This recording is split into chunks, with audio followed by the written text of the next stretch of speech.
ठाकुर जी ने पंचायत में गवाही देकर एक ब्राह्मण की शादी करवाई। एक समय की बात है, एक वृद्ध ब्राह्मण थे। वे ब्राह्मण बहुत धनी थे।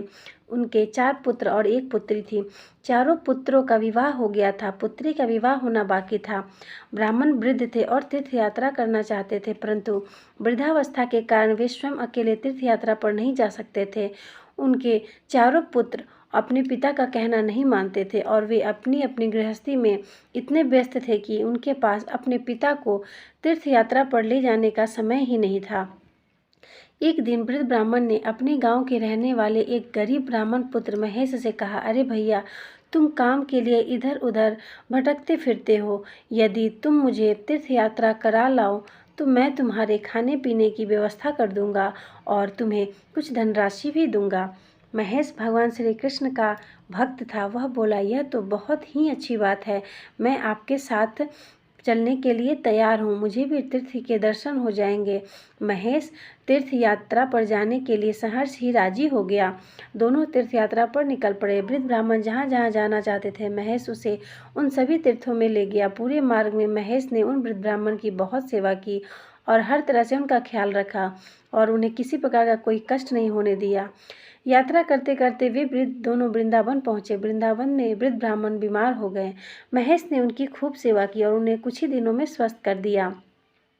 महेश की सेवा से वृद्ध ब्राह्मण का हृदय द्रवित हो गया, इसलिए वह उसे कुछ देना चाहता था। जब वे दोनों वृंदावन में श्री ठाकुर जी के दर्शन कर रहे थे, तब उस वृद्ध ब्राह्मण ने महेश से कहा, बेटा, तुमने मेरी बहुत सेवा की है, मैं तुम्हें क्या दे सकता हूँ। मेरी एक पुत्री है जो बहुत सुंदर है और गुणवान है।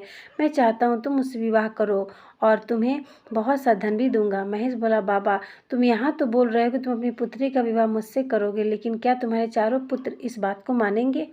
वृद्ध ब्राह्मण बोला, मेरे पुत्र मेरी बात क्यों नहीं मानेंगे? मैं ठाकुर जी को साक्षी करके कहता हूँ कि मैं अपनी पुत्री का विवाह तुमसे ही करूँगा और तुम्हें धन संपत्ति भी दूंगा। कुछ दिन के बाद वे दोनों तीर्थ यात्रा करके घर लौट आए। घर आने के बाद वृद्ध ब्राह्मण अपनी पुत्री के विवाह की बात अपने पुत्रों से कहने की हिम्मत न जुटा सका। 1 महीने से अधिक समय बीत गया। उधर महेश को विवाह संबंधित कोई सूचना नहीं मिलने पर वह उन वृद्ध ब्राह्मण के घर चला गया। घर जाकर उसने वृद्ध ब्राह्मण को उनका वचन याद दिलाया कि आपने अपनी पुत्री का विवाह मुझसे करने का वचन दिया है, तो आप अपनी पुत्री से मेरा विवाह कब करवा रहे हैं? आपका वचन आपको याद है क्या? गरीब ब्राह्मण के मुख से ऐसी बात सुनकर वृद्ध ब्राह्मण के चारों पुत्र क्रोधित हो गए। उन चारों ने मिलकर महेश की पिटाई कर दी और उससे कहा, तेरी हिम्मत कैसे हुई कि तूने हमारी बहन से विवाह करने के बारे में सोचा? तेरी क्या हैसियत है जो तू मेरी बहन से शादी करने के बारे में सोचेगा? और मैं तुम्हारी शादी अपनी बहन से ही करूँगा। महेश बोला, मैं जानता हूँ आपके सामने मेरी कोई हैसियत नहीं है, कोई औकात नहीं है, लेकिन आप ही के पिताजी ने मुझे वचन दिया था कि वे अपनी पुत्री की शादी या विवाह मुझसे करेंगे। मैं उनके वचनों को ही याद दिला रहा हूँ। अपने पुत्रों का ऐसा उग्र रूप देखकर वृद्ध ब्राह्मण अपने वचनों से पलट गया और बोला, मुझे याद ही नहीं है कि मैंने तुम्हें ऐसा कोई वचन दिया था। महेश बोला, आपने वृंदावन में श्री ठाकुर जी को साक्षी करके मुझे वचन दिया था कि आप अपनी पुत्री का विवाह मुझसे करेंगे। वृद्ध ब्राह्मण बोला, मुझे ऐसी कोई बात याद नहीं। उसके बाद ब्राह्मण के चारों पुत्रों ने महेश को पीट पीट कर भगा दिया। महेश को वृद्ध ब्राह्मण और उनके पुत्रों के इस व्यवहार से बहुत बुरा लगा। महेश ने सोचा कि मैंने तो वृद्ध ब्राह्मण की पुत्री से विवाह की बात ही नहीं की थी। उन्होंने स्वयं ही विवाह का प्रस्ताव दिया था, परंतु उन्होंने मुझसे झूठ बोला और घर आ जाने पर मेरा अपमान भी किया। अब तो मैं अवश्य ही उनकी पुत्री से विवाह करूंगा। ऐसा सोचकर महेश ने पंचायत बुलाई और उनसे कहा कि ये वृद्ध ब्राह्मण मुझे तीर्थ यात्रा पर अपने साथ ले गए। मैंने पूरे मार्ग में इनकी बहुत सेवा की, जिससे प्रसन्न होकर इन्होंने ठाकुर जी के सामने अपनी पुत्री का विवाह मुझसे करने का वचन दिया, परंतु अब यह अपने वचनों से मुकर रहे हैं। पंचायत के लोगों ने कहा, यदि तुम दोनों के मध्य हुई इस बात की कोई गवाही दे दे तो हम निश्चित ही तुम्हारा विवाह इन वृद्ध ब्राह्मण की पुत्री से करवा देंगे। महेश बोला, हम दोनों की इस बात की गवाह तो केवल ठाकुर जी ही हैं। पंच बोले, यदि ठाकुर जी तुम्हारे पक्ष में गवाही दे दे तो हम विवाह करवा देंगे। वह वृद्ध ब्राह्मण की इस बात पर राजी हो गया, क्योंकि वह जानता था कि ठाकुर जी स्वयं इस बात को गवाही देने नहीं आने वाले।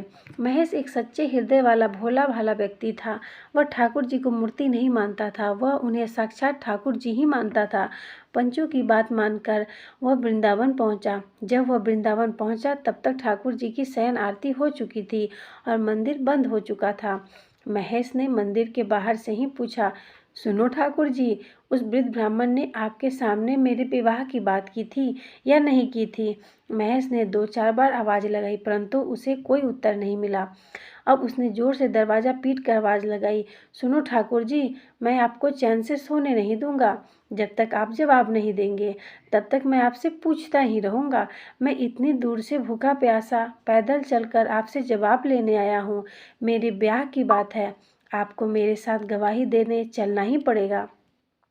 ठाकुर जी मंदिर के भीतर से बोले, मूर्ति भी कभी चलती है? महेश बोला, जब मूर्ति बोलती है तो चलेगी क्यों नहीं? ठाकुर जी फंस गए। अब ठाकुर जी को विवश होकर बाहर आना पड़ा और महेश के साथ गांव चलने के लिए तैयार होना पड़ा। महेश ने देखा बहुत सुंदर छोटे से ठाकुर जी अपने छोटे छोटे पैरों से चलकर बाहर आए और बोले, देखो महेश, हम तुम्हारे भाव के कारण तुम्हारे साथ चलने को तैयार हैं, लेकिन तुम्हें मार्ग में हमारे भोग की व्यवस्था करनी पड़ेगी। हम वृंदावन के ठाकुर हैं, रोज रबड़ी मलाई और मिठाइयों का भोग लगाते हैं। तुम्हें मार्ग में हमारे लिए ऐसे ही व्यवस्था करनी होगी।